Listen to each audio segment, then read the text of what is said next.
బుల్లితెర నటి సాండ్రా అందరికీ బాగా సుపరిచితమున్న యాక్ట్రెస్. భార్యామణి సీరియల్తో ఎంతోమంది అభిమానాన్ని సంపాదించుకున్న ఆమె ఆ తర్వాత కెరియర్లో చాలా బ్రేక్ తీసుకున్నారు. బ్రేక్ తర్వాత మళ్ళీ చాలా సీరియల్స్ అలాగే సినిమాలలో చిన్న చిన్న పాత్రలు కూడా నటించి మెప్పించారు.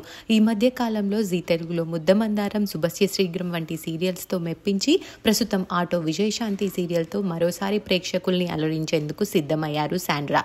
అయితే సాండ్రా చాలా రోజులుగా ప్రముఖ బుల్లితెర నటుడైన మహేష్ బాబు కాళిదాస్తో ప్రేమలో ఉన్నారనే వార్తలు వచ్చాయి. మహేష్ బాబు ఇప్పటికే మనసిచ్చి చూడు, శుభస్య శీఘ్రం వంటి సీరియల్స్ లో నటించారు.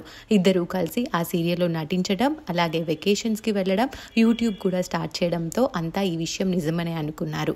అయితే ఈ రోజు సాండ్రా గుడ్ న్యూస్ ని షేర్ చేశారు. మహేష్ తో రిలేషన్షిప్ ని అఫీషియల్ గా అనౌన్స్ చేస్తూ యూట్యూబ్ లో ఒక వీడియోని పోస్ట్ చేశారు. అలాగే ఇన్స్టాగ్రామ్ లో ఒక బ్యూటిఫుల్ ఫోటోని షేర్ చేస్తూ నేను ఎదురు చూడకుండానే నువ్వు నాకు దొరికావు, నువ్వు నా మిరాకిల్ అంటూ మెన్షన్ చేశారు సాండ్రా. ఆ పోస్ట్ చూసిన నెటిజన్లు congratulations, happy for you both అంటూ కామెంట్స్ పెడుతున్నారు. ఆ పోస్ట్ ఇప్పుడు నెట్టింట్లో వైరల్ గా మారింది.